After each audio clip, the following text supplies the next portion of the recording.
So I'm out here today in the woods. It's really warm today. I mean, warmer than it has been in weeks, and I'm loving it. But it also gives me a chance to practice some Bowdrill off the landscape today.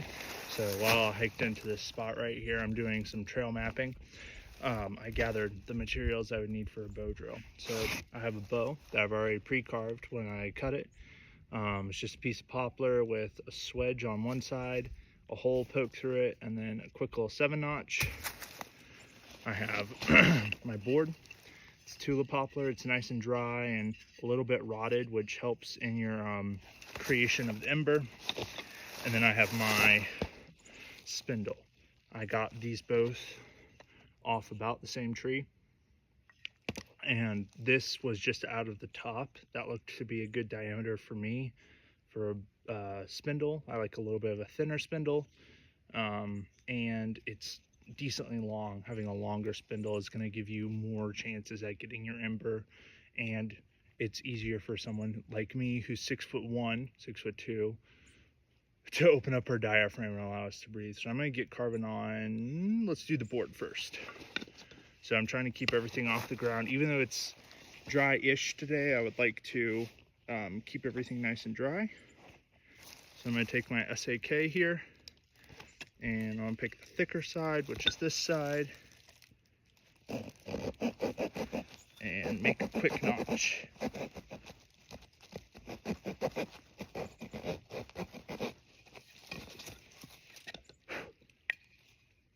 I'll take that and just split it down really quickly using my knife. There's a rock right here, perfect. Just come in and there we go, perfect.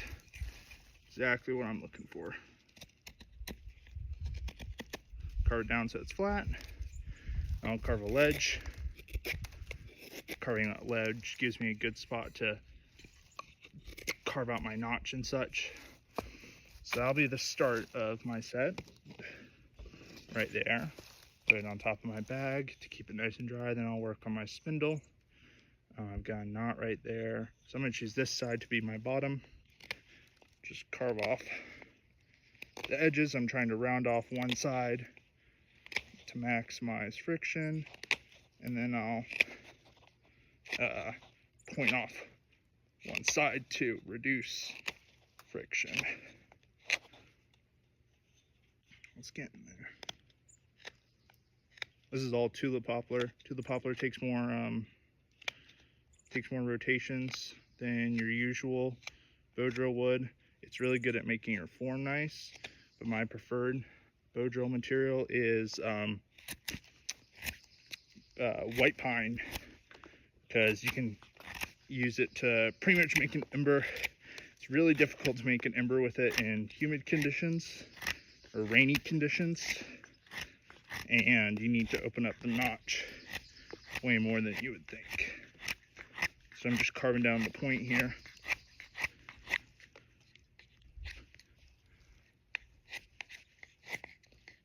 Carve that, call that just about good.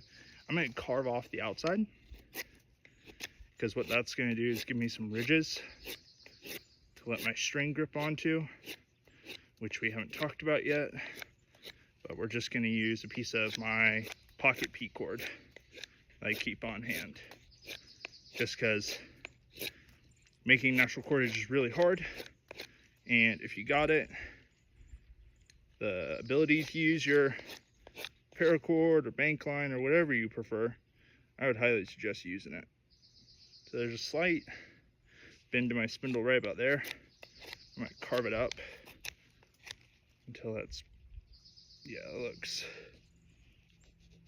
looks about good. Clean it up a little bit. Yeah, I'll call that good. Put that back in there. Now we have our two of our components done.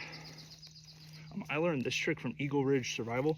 Putting your Bowdrill spindle, the part where your bearing block is going to be in the ground, to moisten it up so it doesn't burn as quickly. We need our bearing block, which I also cut along the way, and it is just a piece of maple I split in half, and I put a notch into it so it'll hold my spindle nicely. And then we need our bird's nest for ignition. So my whole front of my bag is full of tulip poplar that I've been gathering. I've been out here today. It's nice and dry.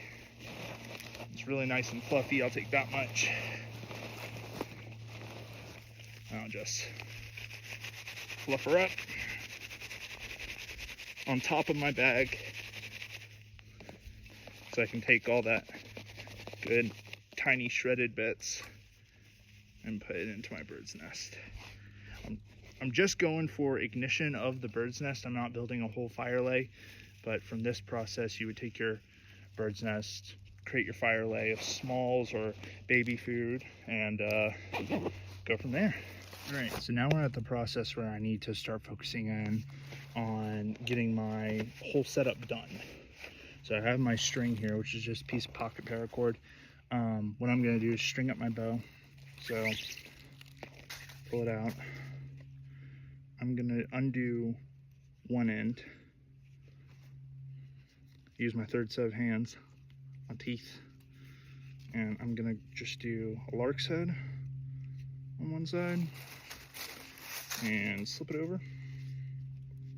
And paracord will stretch over time, and it's really slick for bow drills. So what I really want to do ideally is get this in the first shot so it doesn't stretch and it doesn't start to like slick over.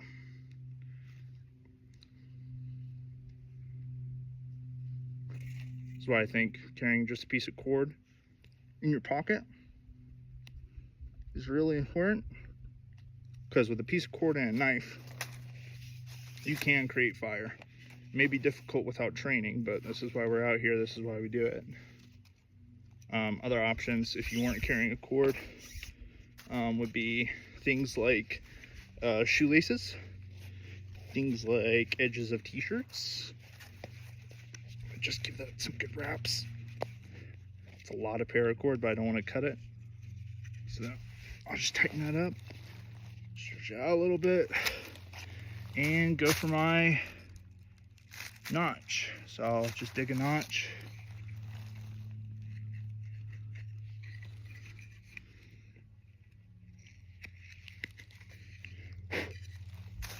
Cool, I'll take that. Now I will go for my burn-in. So I'll put my foot right there, put my spindle in the bow, readjust the bow because it's too tight. If your string is too tight, your spindle will be harder to push down, which is not what you want.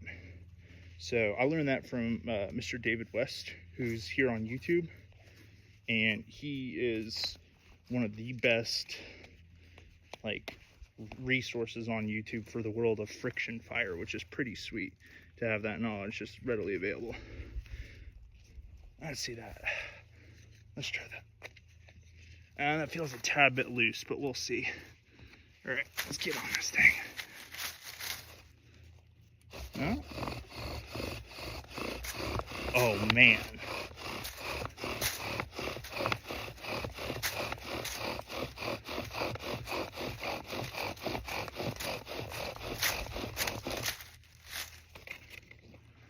That is like textbook perfect right there. So as you can see, burned in, a little bit of crowning over there, so I'll fix that. I'm nicely burned in on my notch there. So now I'll come in and carve it.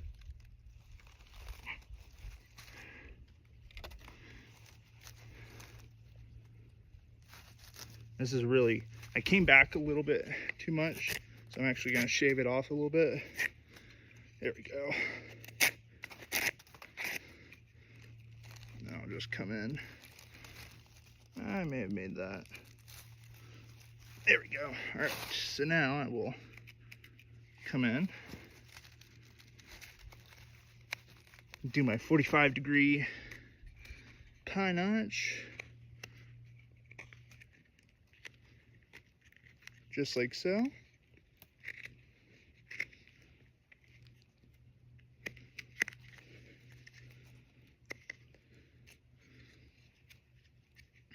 open up the bottom because Tulip poplar has a really hard time getting air in. There we go, open up that, and we'll give her a go. All right, so now we are ready to go for our ember. So I want to make sure everything is just perfect. The area I want to bow drill in is level. Everything is perfect, or as perfect as you can get it out in the woods. So I'll put that right there. That's not good, my ember catch just broke. All right, we'll put that right there. Let's go ahead and sharpen up our point there.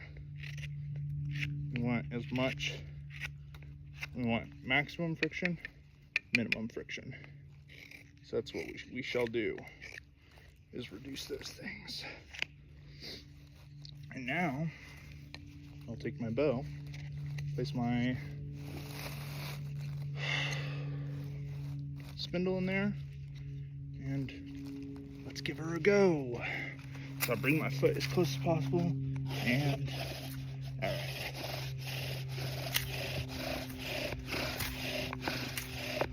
Start slow.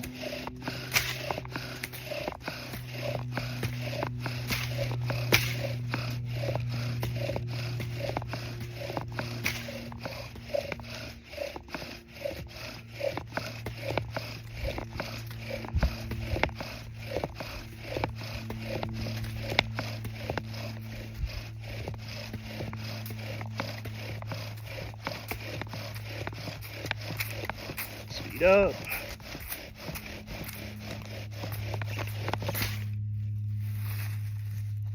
Looks like we got something. There we go.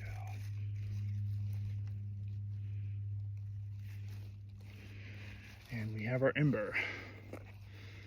So I'm going to be really careful because this looks like a fragile one. It's just on the border of not being cohesive. So I really want to be careful.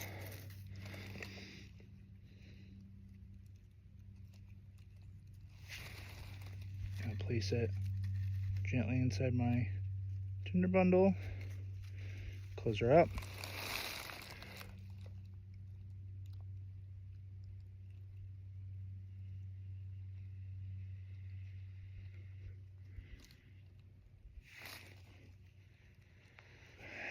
and it fell apart. That happens.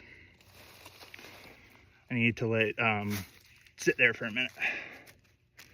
So I'm gonna go for it one more time on this notch. If not, I'll switch to a different notch. But we're getting somewhere, which is good.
All right.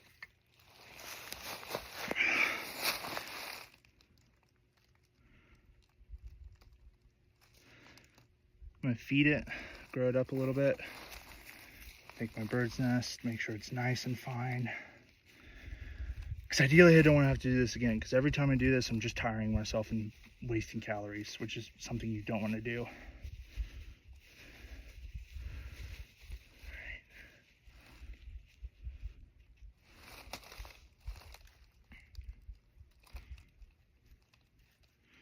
What you can do, and I probably should have done this, is take some punkwood and sprinkle it on. It can make your ember a whole lot stronger.